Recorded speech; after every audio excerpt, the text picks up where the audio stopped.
Vai, agora era pertinho, então ele está aqui com a gente. Tem um carinho muito grande pelos oficiais e homens de Deus que me acompanham nessa luta do dia a dia e também nas glórias. Eu tenho algo da parte de Deus para compartilhar com o teu coração. O tema é um abismo chamado apatia, então eu queria que você abrisse comigo no Salmo 42, o versículo 7 e 9. Salmo 42,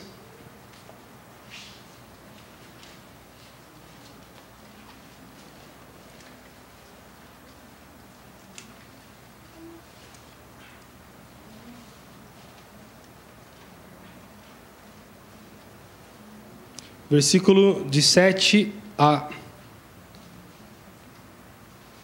o 9. Na versão NVI, diz o seguinte: abismo chama abismo, ao rugir das tuas cachoeiras, todas as tuas ondas e vagalhões se abateram sobre mim. Conceda-me, Senhor, o seu fiel amor, de dia e de noite esteja comigo a sua canção. É a minha oração ao Deus que me dá vida. Direi a Deus, minha rocha: por que te esqueceste de mim? Por que devo sair vagueando e pranteando, oprimido pelo inimigo? Esse é um texto que eu acredito que até alguns outros pregadores possam ter usado, porque ninguém usou, inédito, você nunca tinha ouvido falar na Bíblia. Eu como um bom professor de português que adora falar errado, toda palavra na Bíblia me chama a atenção. E quando eu olho para esse texto, e esse tema, desde quando eu conversei com o pastor, esse tema tem borbulhado dentro de mim, me chama muito a atenção. E quando nós falamos sobre o contexto, ou a ideia de um abismo chamar um outro abismo, a gente precisa olhar o que isso quer dizer na Bíblia, o que Davi, que é o autor desse salmo, quis dizer, qual que era o contexto que ele estava falando nesse momento, porque hoje nós usamos exatamente esse contexto e esse texto. Um abismo chama outro abismo. Você pode entender um abismo como um problema, você pode entender um abismo como um pecado, você pode entender o abismo como uma falha, e fica comum. Agora, você já esteve em algum abismo alguma vez na sua vida? Alguém aqui já esteve em algum? Já viu algum abismo?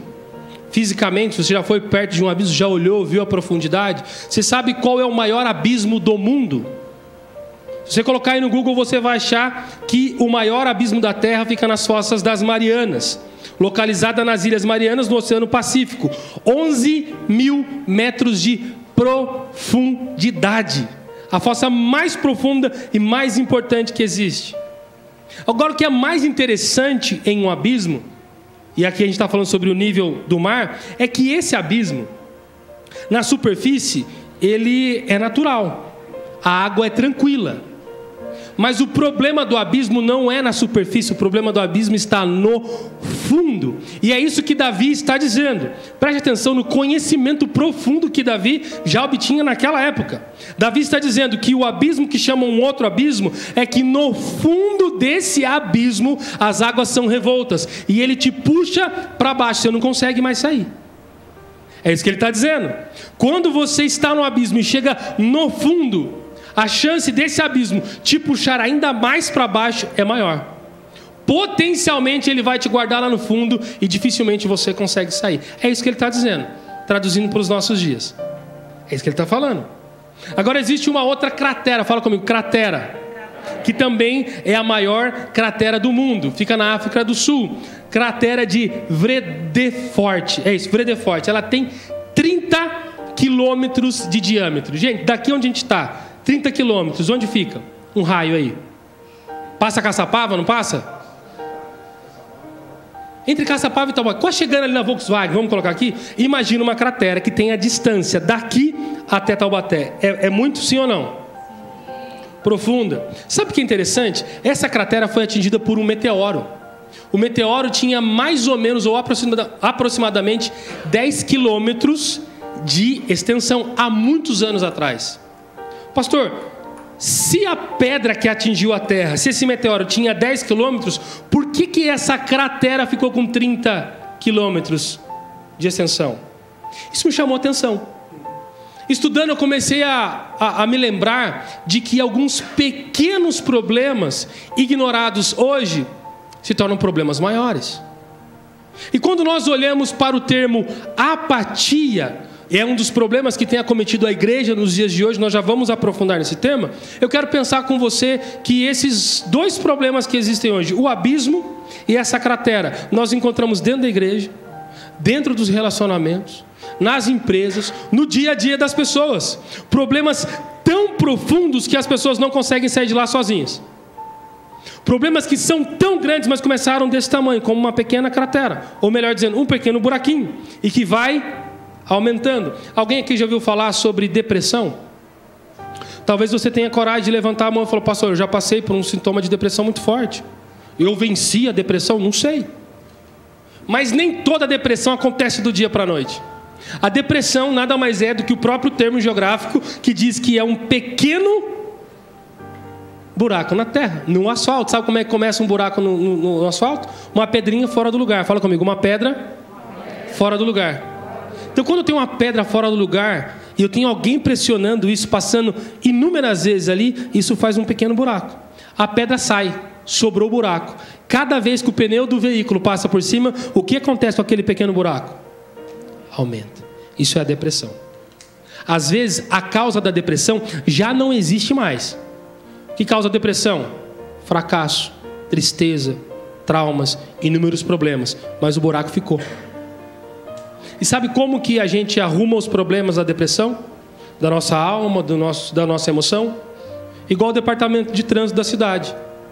Pega um pouco de asfalto, coloca por cima e acha que resolveu. O que acontece 3 meses depois? Pneu usada passando tudo de novo em cima. O que acontece com o buraco? Fica maior, fica pior. Porque é corrigir um problema com outro. E eu aprendi que com Deus é diferente. Quando nós temos um problema, Ele não coloca qualquer coisa em cima, como se fosse uma ferida. Ele coloca a própria mão, Ele tira tudo o que precisa tirar, e aí Ele fala: agora o caminho está pronto. O problema daquele que está apático, e você vai entender o que isso significa, é que ele corre o risco de não sentir a pequena pedra, ele corre o risco também de não sentir o tamanho da cratera. Porque a apatia tem a ver com insensibilidade. Fala comigo, insensibilidade. A palavra apático vem do grego antigo, apatheia, e significa livre de pensamentos negativos. Preste atenção. O sentido original de apatia é estar livre de sentimentos negativos. Mas a palavra, quando ela é separada no seu radical, a é negação, e patos vem de emoção ou paixão. Então, o que os gregos ensinavam? Eles ensinavam o seguinte: que você deve controlar as suas emoções, melhor dizendo, e assim ficar apático às situações ruins. O que era para eles alguém apático? Alguém que não se movimentava de forma negativa quando algo ruim acontecia. Ele ficava tranquilo. Só que hoje em dia a gente sabe que é diferente, porque esse estar tranquilo tornou-se com alguém estar indiferente, insensível, inerte. E quando eu falo essas palavras, será que você conhece alguém apático? Você já viu alguém que não importa o que esteja acontecendo, ele permanece assim, do mesmo jeito? A gente pode confundir. A gente pode confundir com uma pessoa segura. A gente pode confundir apatia com fé. Você sabia disso? Porque às vezes a pessoa está apática, você olha para ela e fala: não, ela está tranquila. Por quê? Porque ela está cheia de fé. Está nada. Ela não está nem sentindo ou entendendo o tamanho do problema. Só que, gente, venhamos e convenhamos. Se eu andar assim, atrapalha a câmera? Está tranquilo aqui? Está tranquilo? Deixa eu explicar uma coisa para vocês. Tem um danado, um câncer, chamado câncer de pele. Você já ouviu falar? Já ouviu falar? Se você tem uma pequena mancha e você vai no médico, suspeitou, isso aí eu acho que pode ser um câncer, algum problema. O médico vai olhar, vai receitar e vai iniciar o tratamento, porque você viu. Câncer de pele dói? Então não é pela dor, mas é pela sua visão. Repita comigo, é pela visão. Então aquilo que eu vi eu preciso levar diante do médico. E ele inicia o tratamento, seja químio, seja rádio, ok? Mas quando o problema está lá dentro e a gente não vê? Às vezes vamos fazer um exame e a gente descobre que o estado é irreversível. Por quê? Porque já comeu tudo por dentro. E eu falo isso com muita delicadeza, porque talvez você já tenha perdido alguém por uma doença como essa. Eu já perdi meu avô, já perdi amigos. Essa semana foi sepultado o prefeito da cidade de São Paulo, por câncer. E às vezes o estado é tão agressivo que não tem mais o que fazer. O que é necessário nesse estado para que isso não piore? Sensibilidade. Porque se eu sinto algum desconforto, se eu sinto alguma dor, se eu sinto uma dor de cabeça, se eu sinto dores na nuca, opa, pressão alta, taquicardia, tosse, sintomas de febre, opa, Covid. Você concorda comigo que os sintomas sinalizam algo? Então você também pode concordar que a sensibilidade é importante. Como que nós vamos resolver o problema do mundo se Deus está dizendo que a igreja está apática? Ou seja, ela não está sentindo as dores do mundo. Ela não está percebendo aquilo que está comendo o povo por dentro. Porque se a criança não vê que ela está com um machucado, o adulto tem que ver. Sim ou não? Limpa, sabão neutro, sabão de coco, esfrega, arranca a poeira, arranca as pedrinhas depois do machucado, sim ou não? Mas alguém tem que ver. Deus nos chamou, chamou eu, chamou você, para olharmos as dores do mundo. Mas a igreja hoje permanece num estado de apatia, numa insensibilidade ao sentimento. E olha que interessante, 5 sinais de apatia espiritual para eu e você ficarmos alertas. Primeiro, 100% do seu foco está em seus projetos pessoais. Quando 100% do seu foco está relacionado aos seus projetos, isso pode ser um sintoma de apatia espiritual. Segundo, não há tempo para Deus dentro do seu tempo. Segundo lugar, não há tempo para Deus dentro do seu tempo. Terceiro sintoma, a vida com Deus se resume a compromissos religiosos. A pessoa só vai a Deus se ela vier ao templo, porque a gente não vai à igreja, a gente vem ao templo, a igreja é você. Isso é um sintoma. Quarto, as práticas espirituais são quase inexistentes. Ler Bíblia, jejuar, orar.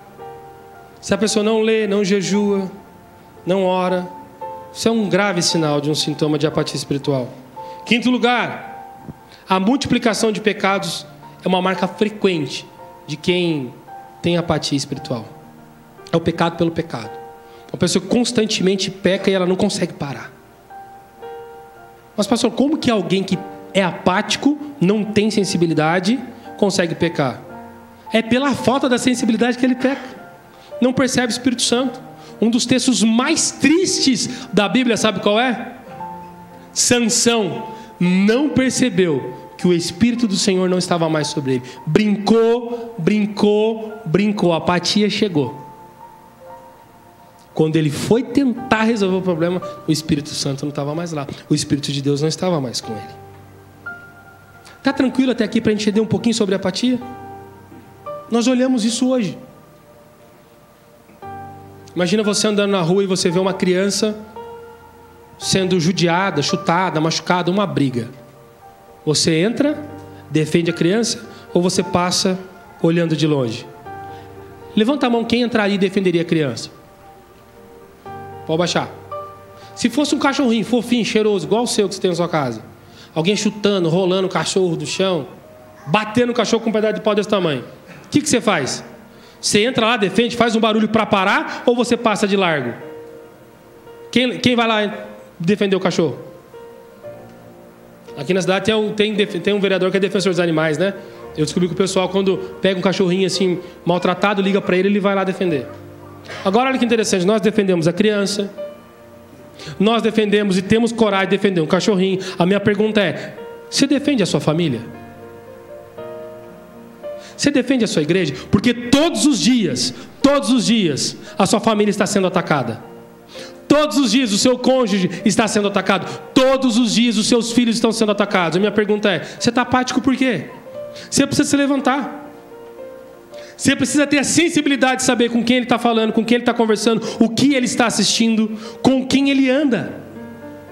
a insensibilidade faz com que você não se importe.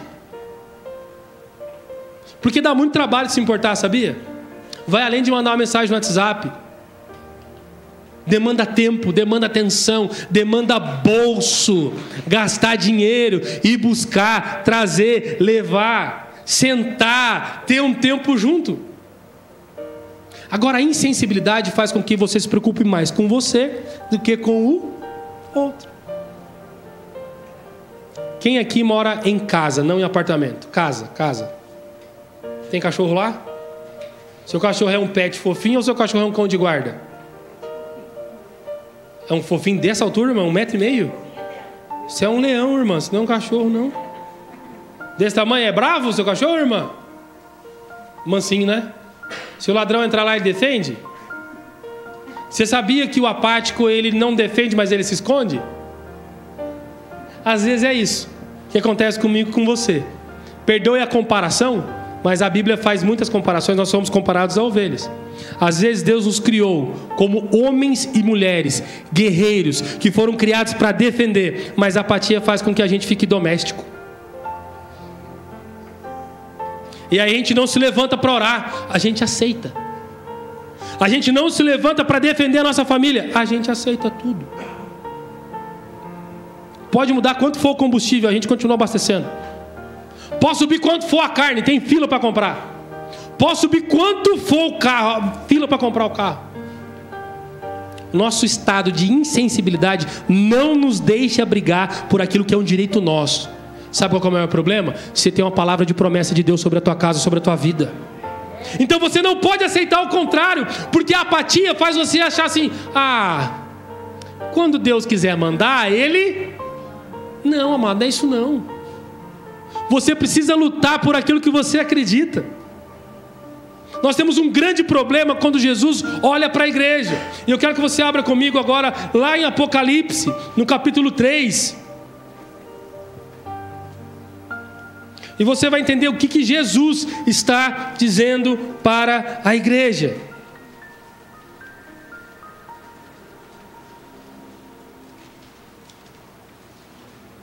Apocalipse capítulo 3. Olha que interessante. Versículo 14, capítulo 3. Ao anjo da igreja em Laodiceia escreva: estas são as palavras do Amém, a testemunha fiel e verdadeira, o soberano da criação de Deus. Conheço as suas obras, sei que você não é frio e nem quente. Melhor seria que você fosse frio ou quente. Assim, porque você é morno, não é frio nem quente, estou a ponto de vomitá-lo da minha boca. Você diz: estou rico, adquiri riquezas e não preciso de nada. Não reconhece, porém, que é miserável, digno de compaixão, pobre, cego e que está nu. Dou-lhe este conselho: compre de mim o ouro refinado no fogo, e você se tornará rico. Compre roupas brancas e vista-se para cobrir a sua vergonhosa nudez. E compre colírio para ungir os seus olhos e poder enxergar. 19. Repreendo e disciplino aqueles que eu amo. Por isso, seja diligente e arrependa-se. Versículo 20. Eis que estou à porta e bato. Se alguém ouvir a minha voz e abrir a porta, entrarei e cearei com ele e ele comigo. Sabe quem está falando? Quem que está falando aqui? Pode falar, eu sei que você sabe a resposta. É Jesus.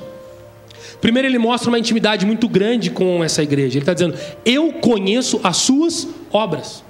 Jesus está do lado de dentro, Jesus não está do lado de fora. Jesus está com essa igreja, mas ele conhece tanto que ele pode dar um diagnóstico. Sabe qual que é o problema? Às vezes a gente não quer o diagnóstico, a gente quer a farmácia. Porque a farmácia combate o nosso sintoma, alivia. Mas para resolver o problema não é remédio, amado. Tem que abrir para ver como é que está. Eu tenho um amigo que ele, se dependesse da vacina para ser curado, ele não ia ser curado, porque ele morre de medo da agulha. Ô pastor, eu falei para ele: vai no Zé Gotinha, porque lá você consegue. E às vezes nós estamos com medo do remédio que Deus tem. Porque, amado, às vezes vai doer sim. Não vou te enganar, o evangelho não é mamão com açúcar, não é faca quente na manteiga. O evangelho é um confronto que torna você a melhor versão daquilo que Deus realmente criou você para ser. Isso é o evangelho. E às vezes precisa tirar a casca. Às vezes precisa tirar uns negócios que a gente vai levando durante a vida. Só que é interessante a gente olhar para a cidade de Laodiceia, porque Jesus ele faz um comparativo através dessas palavras quando ele está dizendo algo para a igreja. Laodiceia era uma cidade extremamente rica, extremamente importante e famosa. As cidades ao lado tinham água. A cidade de Colossos tinha água fria e a outra cidade tinha água quente. A água fria era refrigério. A água quente era uma água terapêutica, uma água curativa. Mas a água de Laodiceia era ruim. E olha que interessante, olha que dor na alma dessa cidade. Ela era tão rica, que quando ela foi devastada, os próprios moradores da cidade de Laodiceia se juntaram e reconstruíram a cidade, sem a ajuda do governo. É mais ou menos assim. Imagina que a cidade de São José sofreu um terremoto. Todas as casas se perderam, todas as empresas, não ficou nada, nenhuma igreja. Aí os moradores falam assim: a gente tem dinheiro suficiente, não vão pedir nada para o governador, não vão pedir nada para a prefeitura. Vamos fazer uma vaquinha a gente aqui. Eles se juntam e reconstroem. Sabe como é que uma cidade dessa fica? Soberba. Por quê? Eu não preciso do imperador. Eu não preciso do governador. Eu consigo resolver os meus problemas. E esse estigma estava sobre a igreja, porque era uma igreja rica. Olha que interessante. Jesus, através dessa palavra, está dizendo: conheço as tuas obras. Suas obras são boas. Vocês são ricos. Vocês têm dinheiro. Mas isso acontece também na igreja brasileira. Sabe por quê? O brasileiro é aquele que tem um jeitinho para... O povo brasileiro é o povo do recomeço. Gente, quantos anos a gente via quando passava a virada de ano? Aqueles deslizamentos que aconteciam lá no Rio de Janeiro. Acho que era em Búzios, não é? Todo ano o povo passava o negócio lá, deslizava. Campos do Jordão, deslizamento. O que acontece depois? Reconstrói. O povo se levanta. Passa 2 anos, de novo.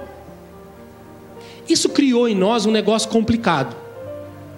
Na placa da igreja lá está escrito aqui: lugar de recomeço. Lá da igreja que eu pastorei.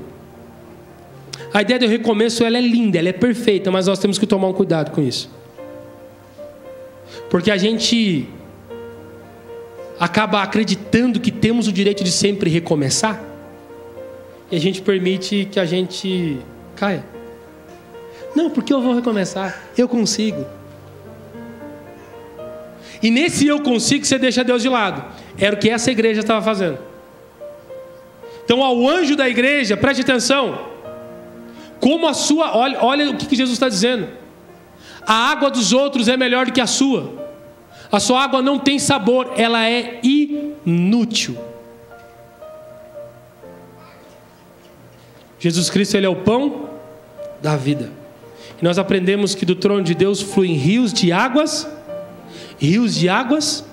Quando Jesus se encontra com a mulher samaritana, ela oferece água para ele, porque ele pede água no poço. Mas o que ele fala que vai dar para ela? Uma água viva. Água é refrigério. Água traz de volta a sensibilidade para aquele que está apático. Preste atenção. Para alguém que vive colocando Deus em segundo plano, Jesus está dizendo: aquilo que poderia resolver o problema do outro se tornou inútil em você. Não traz nem refrigério, nem cura. E esse é o pior sintoma para a igreja. Porque você foi criado com um propósito. Para aquele que está sentindo dor nesse momento, a sua palavra tem que ser um refrigério para ele. A sua palavra tem que ser uma palavra de cura para ele. Semana passada, 2 colegas de trabalho, inclusive um dos diretores da empresa, foi acometido, ele já foi acometido pela Covid e estava com pneumonia, foi internado. Nós oramos por ele logo de manhã. Nem todo mundo da minha equipe de trabalho é cristão evangélico, mas eles respeitam, eles oram. No meio da tarde a gente ficou sabendo que um colega sofreu um princípio de infarto. Nós paramos e oramos de novo. Adivinha quem que ora lá na empresa? Não, o Otto é pastor, o Otto ora. Ah, melhor, Otto, fala oração pra gente aí. Você já imaginou se eu não tivesse uma palavra de refrigério? Ou se eu não tivesse uma palavra de cura? Sabe o que Deus diria para mim? Otto, você pode trabalhar 20 anos nessa empresa, você continuará sendo inútil. Amado, essa é a pior palavra, é o pior tipo de diagnóstico que você pode ter. Inútil. Porque toda vara, todo ramo que não produz fruto é cortado, mas não para que haja crescimento, é cortado e lançado no fogo. Trazer uma palavra dessa talvez possa constranger e trazer algo dentro de você, a fim de que você comece a fazer uma análise de como você está vivendo hoje. Que tem gente que se levanta da apatia com um tapa na cara, tem gente que vai levantar com raiva, mas tem gente que vai apanhar e não vai fazer nada, tem gente que vai recuar. Eu sou movido a desafios, eu falo assim, não faz desafio comigo, porque eu posso aceitar. Você já se desafiou hoje a ser um crente melhor, um esposo melhor, uma mulher melhor, um filho melhor, um crente melhor? Porque o problema de Laodiceia é que a moral deles estava tão baixa que eles já não estavam mais combatendo o pecado. Não se pregava mais contra o pecado, aceitava-se tudo. Por quê? Porque a gente tem dinheiro. E sabe o que acontece com alguém que está apático? É como se ele estivesse cego. É por isso que Jesus está dizendo, sabe o ouro? Então, busque em mim. Sabe as vestes? Busque em mim. Por que ele fala das vestes? Porque Laodiceia era conhecido por uma lã específica de uma ovelha que tinha lá. Então eles se orgulhavam. Preste atenção que aqui nós temos o extrato ou substrato da cura da apatia. Jesus está dizendo, o colírio que você precisa para voltar a enxergar está em quem? Em mim, o unguento que cura os seus olhos. Só que Paulo vai dizer o seguinte, o Deus desse século cegou o entendimento das pessoas para que elas não vejam a glória de Deus. Como que o mundo caminha hoje? Em busca da sua própria necessidade. O homem fez do seu ventre o seu Deus. E aí nós somos movidos pela nossa necessidade. Sabe qual que é o resultado? Qual que é o remédio que Deus está dizendo para mim e para você nessa noite? Você precisa voltar a confiar nele. A riqueza está nele. O seu orgulho virá dele. O reconhecimento dele. E a única forma de você voltar a ver a glória de Deus é quando ele tirar essa cegueira dos seus olhos. Pastor, mas o senhor está dizendo que eu estou cego. Amado, se você não está vendo a glória de Deus dentro da sua casa, tem alguma coisa errada. Porque Deus quer manifestar a glória todos os dias lá. Naqueles 5 reais que sobrou e que você conseguiu pagar uma conta. Isso é a glória de Deus na sua casa. A irmã falou aqui, o combustível não faltou. Glória a Deus, porque isso também é parte do milagre de Deus dentro da sua casa. Eu perdi muitos amigos esse ano. No ano passado também. Eu também tive Covid, mas eu estou aqui falando para você, para a honra e glória do Senhor. Isso é ver a glória de Deus. Isso não me deixa apático, pelo contrário, isso me movimenta ainda mais. Isso me faz entender que Deus continua no controle de todas as coisas. Pastor, a apatia é um abismo que chama outro abismo. Sabe por quê? A apatia é como um imã. E alguém apático tem a capacidade de juntar no outro e passar a doença da apatia para o outro. Da mesma forma que alguém contagiante, feliz, animado, cheio de fé, ele prega, ele fala, ele inspira outras pessoas. O apático, ele fica assim, eu acho que não vai não. Eu acho que esse ano São Paulo lá não vai não. O técnico argentino não vai. O Corinthians então, aquele jogo nem treina, nem joga bola. Falou do Corinthians, o jovem ali está torcendo para o Tite voltar, tá vendo? Sabe o que acontece? A gente tem o costume de proliferar palavras ruins e vem da apatia. Essa apatia que está dentro de nós. Amado, uma das melhores formas de você combater a apatia. Logo quando você acorda, você oferece seu dia ao Espírito Santo de Deus. Esse dia não é meu não, ele é seu. O que você quer que eu faça hoje? Uma forma de combater. Porque lá atrás o seu projeto era seu. E agora ele para de ser seu e se torna um projeto de Deus. Amado, Deus sabe dar boas coisas aos seus filhos. Entrega o seu dia ao Senhor. Nós aprendemos em Salmo que devemos confiar ao Senhor. Entregar ao Senhor. E todo mais Ele... Qual que é a sua preocupação? Você sabia que descansar também é confiar? Sim ou não? A palavra diz que aos seus ele dá enquanto dormir, é descansar. Tem gente aqui que não dorme bem faz muitas noites. Tem gente que não consegue pregar os olhos porque não sabe como é que vai pagar as contas amanhã. O Espírito traz uma palavra a essa igreja nessa noite. Você vai descansar. O estado de apatia muitas vezes entrou e a gente nem percebeu. É como um vírus. Ele manifesta conforme os problemas. É só dar aquela chacoalhada lá no fundo do abismo, a apatia volta. Quantos aqui já não pregam a palavra de Deus há muito tempo? Pastor, mas eu nunca peguei no microfone. Não, amado, você não prega só com o microfone, não. Você prega com a sua vida, com o seu testemunho. Você prega com quem você é. Quantos aqui já não tem mais aquela alegria de vir à casa do Senhor? De abrir, de fechar, de ajudar uma câmera, de pegar uma cadeira e empurrar e fazer. Onde foi parar essa alegria? Onde foi parar o primeiro amor? Jesus está dizendo para você, você é útil sim. Eu acredito em você sim. Você é meu povo escolhido. Mas pastor, parece que eu vivo numa guerra. Amado, você já imaginou um soldado apático? De verdade. Imagina que todos nós, assim como eu usei o exemplo no começo, de um cão que deveria nos defender, um cão de guarda. Se ele for um cãozinho apático, o que acontece? O mal que deveria entrar passa por cima desse cachorro. Sim ou não? Agora imagina um soldado, um sniper, né?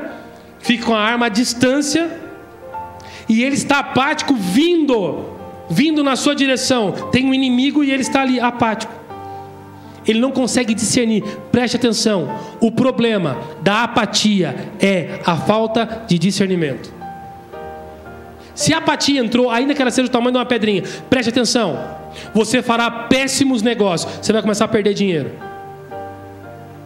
Se a apatia entrar, preste atenção. Você terá um péssimo relacionamento. Se a apatia entrar, assim como o tamanho de uma pequena pedra, preste atenção. Você será um péssimo crente. Falta sensibilidade. Falta muita coisa. E digo mais. A sensibilidade me move em direção àquilo que Deus está falando. E não ao contrário. Porque eu tenho discernimento. Salomão tinha apenas 12 anos quando Deus vai ao seu encontro e fala: e aí, Salomão, o que você quer? Sabe o que ele disse? Sabedoria. Sabe por que ele falou sabedoria? Porque ele precisava de discernimento. Ele não sabia governar Israel. Mas ele pede o que é mais importante. Se hoje você consegue discernir a voz do Espírito, aquilo que ele traz a esta casa, a essa igreja, amado, sua vida começa a mudar hoje.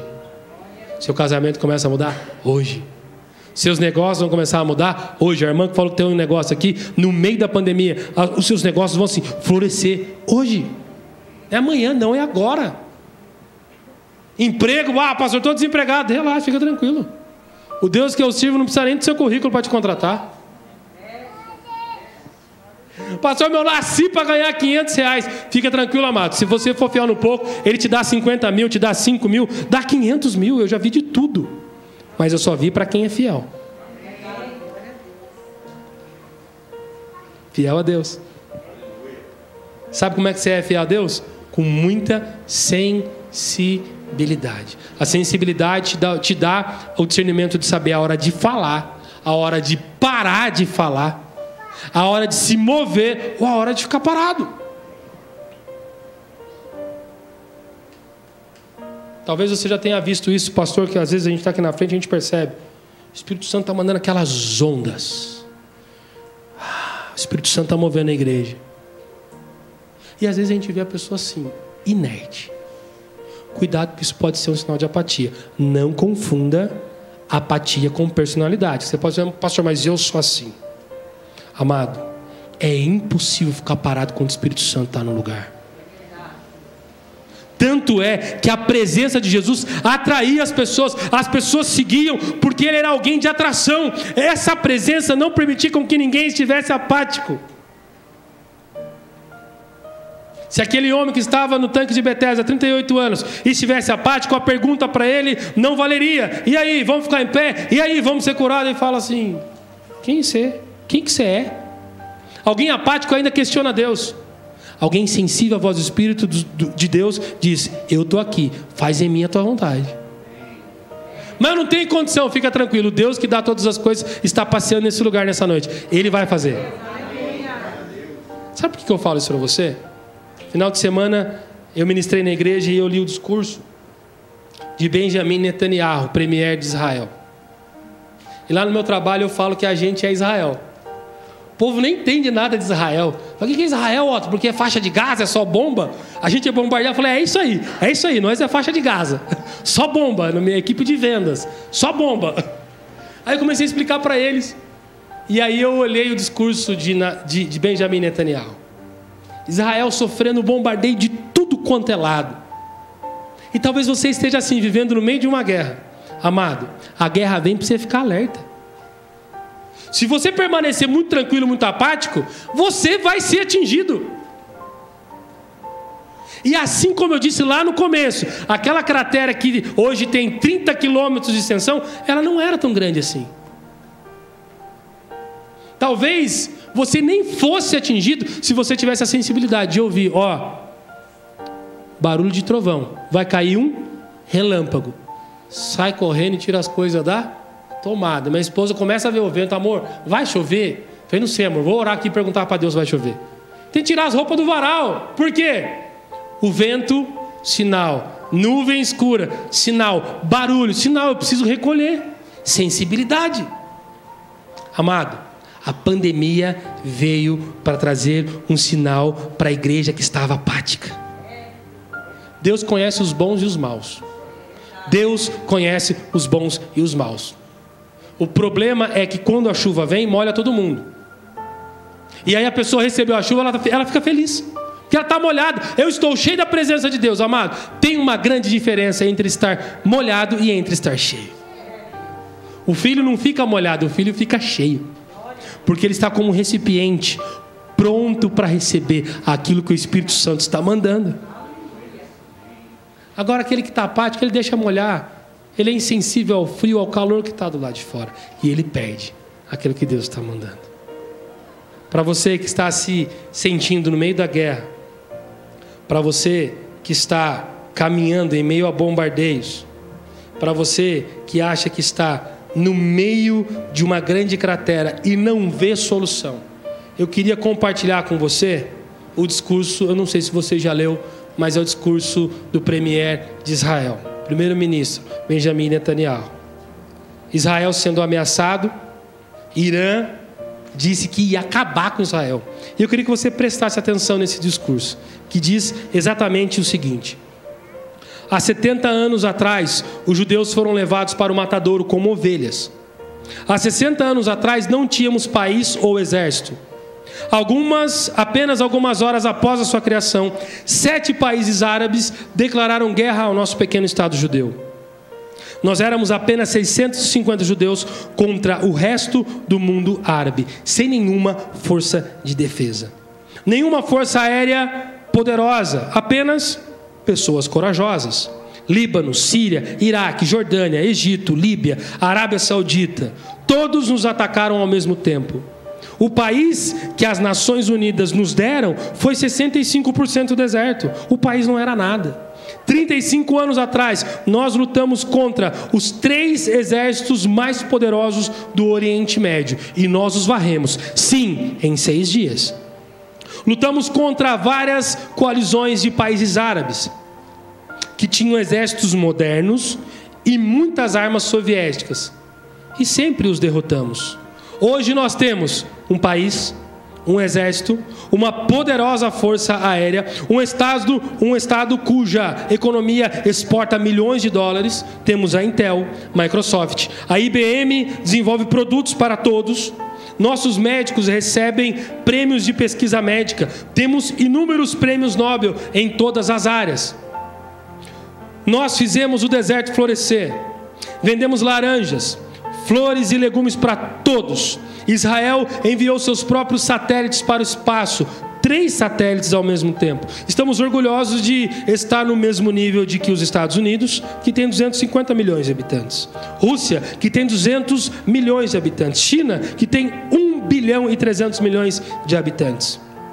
Europa, França, Grã-Bretanha, Alemanha, com 350 milhões de habitantes. Esses são os únicos países do mundo que enviam objetos para o espaço. Israel agora faz parte da família de potências nucleares como os Estados Unidos, Rússia, China, Índia. Nós nunca admitimos isso oficialmente, mas todos sabem disso. Apenas 60 anos atrás, eles nos pegaram envergonhados e desesperados para nos sacrificar. Tivemos recentemente a opressão da Europa e vencemos nossas guerras aqui com menos do que nada. Nós construímos nosso pequeno império do nada. Agora, quem é o Hamas que quer nos assustar, nos intimidar? Eles nos fazem rir. Preste atenção. A Páscoa foi celebrada. Não vamos esquecer do que isso significa. Nós sobrevivemos ao faraó, nós sobrevivemos aos gregos, nós sobrevivemos aos romanos, nós sobrevivemos à Inquisição da Espanha e dos massacres na Rússia, nós sobrevivemos a Hitler, nós sobrevivemos aos alemães, nós sobrevivemos ao Holocausto, nós sobrevivemos aos exércitos de 7 países árabes, nós sobrevivemos a Saddam, continuaremos a sobreviver também aos inimigos de hoje. Pense em qualquer outro momento da história da humanidade. Pense nisso. Para nós, o povo judeu, a situação nunca foi melhor. Nós vamos enfrentar o mundo. Lembre-se, todas as nações ou culturas que uma vez tentaram nos destruir, hoje não existem mais. Porém, nós ainda vivemos. Egito, os gregos, Alexandre da Macedônia, os romanos. Alguém fala latim hoje em dia? E o Terceiro Reich? Olhem para nós, a nação da Bíblia, os escravos do Egito. Nós ainda estamos aqui e nós falamos a mesma língua antes e agora. Os árabes ainda não sabem disso, mas aprenderão que existe um Deus. Enquanto mantivermos a nossa identidade, nós seremos para sempre. Então pedimos desculpa por não nos preocuparmos, por não chorarmos, por não termos medo. As coisas estão bem por aqui. Elas certamente poderiam ser melhores. No entanto, não acredite na mídia, porque eles não dizem o que as festas ainda estão dizendo, estão acontecendo. As pessoas ainda estão vivendo, as pessoas ainda estão saindo, as pessoas estão saindo para ver seus amigos. Sim, nossa moral é baixa. Por quê? Só porque lamentamos os nossos mortos, enquanto outros se regozijam no sangue derramado. E é por isso que vamos vencer no final. Ele nunca dorme e nunca dormirá. O guardião de Israel, Hashem, Deus de Abraão, Isaac e Jacó. Amado, isso aqui eu nem estou lendo a Bíblia, eu estou lendo um discurso de um homem que acredita no Deus de Israel.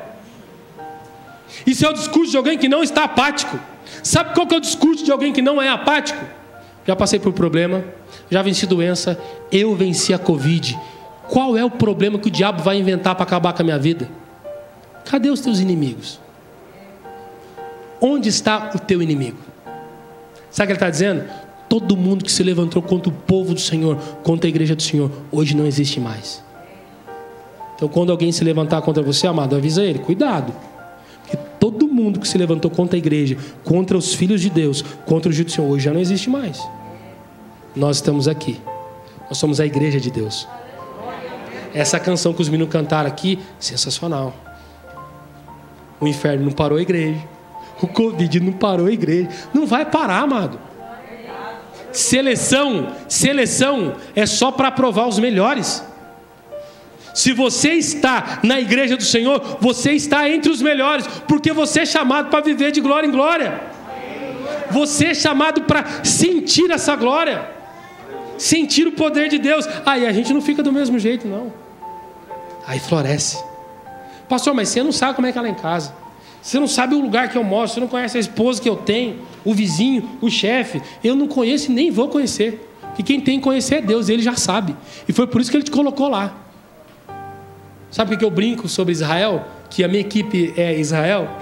Porque toda vez que eles brigam por espaço dentro da empresa, a gente faz revezamento. Eu digo, gente, para de brigar por lugar. Onde a gente estiver, Deus vai abençoar, nós vamos vender pra caramba. Sabe por quê? Se vocês acreditarem que Deus está com a gente, não importa o lugar, Deus vai abençoar independente de onde a gente estiver. Amado, eu não sei como é que está a guerra lá na sua casa. Eu não sei como é que está a guerra lá no seu banco. Mas eu queria te dizer o seguinte: sobre a tua tenda, Israel, não vale encantamento. Não importa o que fizeram contra a sua vida, Deus é com você. Um dia eu estava no trabalho, isso tem uns 2, 3 anos, um menino me ligou: pastor, me ajuda. Eu falei: cara, estou no meio de serviço aqui. Não, ajuda eu aqui. Eu falei: o que foi? Aí ele mostrou, é que eu estava fazendo um trabalho na terra aqui, de terraplanagem, ele estava segurando aquela máquina, sabe? Fica do outro lado, ele segura. Aí viu uma macumba. Aí eu fui tirar foto e mandar para minha namorada. Foi, tá, mas para tanta coisa, tanta planície bonita, você vai tirar foto justo de macumba? Falei: então, pastor, que eu tirei a foto e eu estou sentindo mal. Estou sentindo um negócio estranho. Eu falei: o bicho querendo entrar. Mas o que eu faço, pastor? Meu Deus do céu. Eu falei: eu vou orar. Eu posso orar para você, mas o que eu faço agora? Eu falei: apaga a foto. Apaga a foto, acaba com esse negócio. Mas vai resolver? Eu falei: resolveu não vai, mas macumba não vai ficar no seu celular. Apaga esse negócio aí logo. Por que eu estou falando isso para você? Existem guerras que você entra que não era para você entrar. Aí de apático você vai de oferecido. E a apatia não te deixa ver, não te deixa sentir e não te deixa discernir. E agora, se você tem discernimento, que o que mais acontece é alguém desprovido de atenção cair dentro de um buraco. Por quê? Porque está olhando para a lua assim, ó. Não está vendo o que Deus está falando agora. Diligentemente, olha onde você coloca os seus pés. Diligentemente, preste atenção nas palavras que você pronuncia. Diligentemente, cuide daquilo que os seus olhos estão vendo. Diligentemente, tenha cuidado com aquilo que está entrando pelos seus ouvidos. Sabe por quê? Deus quer produzir em você um espírito inabalável. Sabe como é que é o teste de alguém inabalável? Você sabe? Sabe como é que Deus testa para ver se está funcionando mesmo? Sabe? Terremoto, amado. Sabe como é que Deus vem e testa a igreja do século 21? Pandemia. Se você não aguenta a pandemia, imagina se o diabo tivesse solto de verdade. Isso é para você não desistir. Porque os problemas não vão acabar. Mas quando você permanece forte, você começa a ajudar quem está do lado. Aí eu me importo. Sabe aquela oração que eu falei para você que eu fiz lá no meu trabalho? 2 vezes no mesmo dia? Sabe qual foi a minha oração para Deus abençoar e os meus colegas entenderem o que Deus estava querendo fazer? Eu falei assim: Deus, se o Senhor quiser abençoar alguém aqui hoje com uma venda muito boa, faz o seguinte: nós cedemos o nosso lugar na fila para que esses 2 colegas sejam abençoados. Então assim, a gente dá um passo para trás na fila. Quer fazer uma coisa muito boa amanhã? Teste prático. Seja na fila para abastecer o carro, seja na fila do banco, seja na fila do supermercado. Eu quero desafiar você a fazer isso. Você vai estar ali no momento, para chegar, é a sua vez. Você vai fazer o seguinte: falar: ó, eu quero dar o meu lugar para você, para a pessoa que está atrás. Qual vai ser a cara dela? Ou ela vai falar assim: você está louco? Você esperou um tempão. Ou ela vai falar assim: muito obrigado. Vai para o final. Faz um teste. Porque quando você está sensível, você sabe abrir mão daquilo que você acha que é seu para abençoar alguém. E é nesse momento que Deus te dá exatamente aquilo que você precisa. É nesse momento.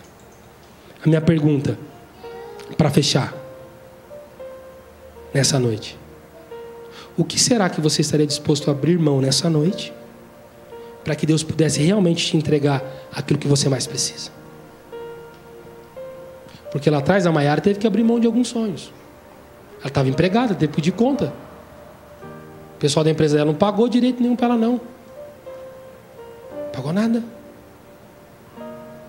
E quando você está fazendo conta, achando que as coisas são do seu direito, é direito seu, o mundo espiritual fica parado. Agora, quando você abre mão dessas coisas, dessas pequenas coisas, o discernimento vem, seus olhos se abrem e você enxerga o que Deus está fazendo. Amém? Isso é coisa de gente madura. Sabe o que acontece nesse momento? Sabe o que acontece nesse momento? O resgate vem, você sai do abismo na hora. Na hora, você nem entra nele. Pastor, eu comecei ali as coisas. Amado, tem gente aqui que nunca mais vai ficar endividado na vida. É ruim, amado. É ruim demais. Fazer conta é uma coisa e estar endividado é outra. Tem gente que nunca mais vai pegar gripe aqui. Tem gente que nunca mais vai precisar comprar fralda porque vai ganhar a fralda, vai ganhar tudo. Amém? Tem um irmão que sorriu e falou, pastor, me ajuda porque é pesado. O menino nem come muito, solta muito também. Sabe o que é isso, amado? É você se levantar dessa apatia e falar assim, Deus, eu estou pronto.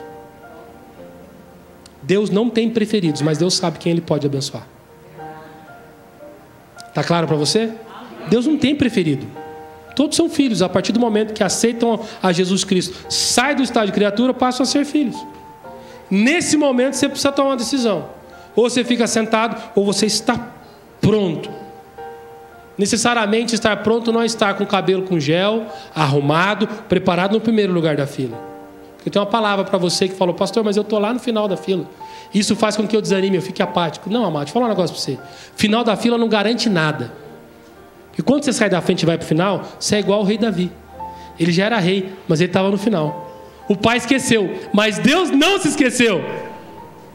E quando Samuel chega na casa, ele fala, cadê o rei? Não, mas está aqui todo mundo pronto. Não, esse aqui não.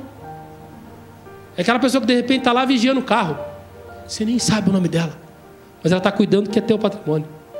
É aquela pessoa que limpa a igreja antes de você chegar. É aquela pessoa que colocou um copo com água aqui, que talvez você nem saiba o nome. Enquanto você trabalha cuidando das ovelhas do Pai, ou seja, dos negócios de Deus, Deus cuida de tudo aquilo que é teu. Cuide do que é de Deus. E a arma forjada não prevalecerá contra você. Pastor, mas um barulhinho de uma bomba ou outra acontece, chega sim, amado, eu sei. Mas você não será atingido. Fique em pé, eu quero orar com você. Pastor, se você pudesse me dar uma dica, qual seria? Uma só assim, aquela, sabe, solução para eu vencer a apatia. Em primeiro lugar, você precisa aceitar a sua condição. O pior tipo de paciente é aquele que vai diante do médico e não conta a verdade para o médico. Sabe por quê? Se ele não contar, ele pagou. Como é que o médico vai receitar o que precisa? Não é verdade? Se você não contar a verdade. Ninguém paga para ir na consulta para o médico e não falar o que tem. Mais importante do que o médico fala é aquilo que você fala, porque ele quer te escutar. Existe um remedinho que é uma cartelinha diária. Se tomar 3 comprimidinhos, resolve o seu problema. Só 3. Se tomar todo dia de manhã, assim, cura que é uma beleza. É sensacional o remédio.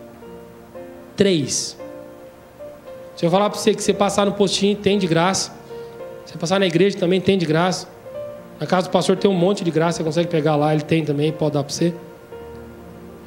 E tem aqui hoje à noite de graça. Quer saber que remedinho que é esse? Orar, ler a Bíblia e jejuar. Ô remedinho bom. Isso cura a apatia, que é uma beleza. Leia a Bíblia todo dia.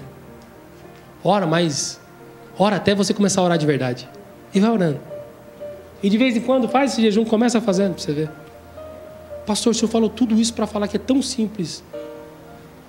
Curar a apatia? É. Que você vai no médico cheio de problemas, sabe o que ele fala para você? Você precisa dormir melhor. Você precisa se alimentar melhor e fazer um pouquinho de exercício. A gente faz isso? Fica em último plano. E quem não tem tempo para cuidar da saúde, vai ter que arrumar tempo para cuidar da doença. Quem não tem tempo para cuidar da vida espiritual, vai ter que arrumar tempo para tentar sair do abismo. E às vezes pode ser tarde demais. Então cuida agora. Aproveita hoje. a oportunidade que o Espírito Santo está dando para você de tomar uma decisão e realmente mudar de vida. Feche seus olhos, coloca a mão sobre o teu coração aí, se você puder. Eu não sei como que está o sentimento dentro de você. Não sei se você já desistiu dos seus sonhos. Eu não sei se você abriu mão de coisas que aparentemente eram suas. Realmente não sei. E a minha pergunta para você é, nessa noite, o que você vai fazer com esse sentimento? Eu não sei o que te dá raiva. Eu não sei o que te traz paz, mas alguma coisa você tem que sentir. Você não pode continuar do mesmo jeito achando que está tudo normal, porque não está. Você foi chamado para andar de glória em glória, de vitória em vitória. Deus te chamou para ser um vencedor, sim. Então você não pode aceitar a vida que você tem hoje se não é a vida que Deus sonhou para você.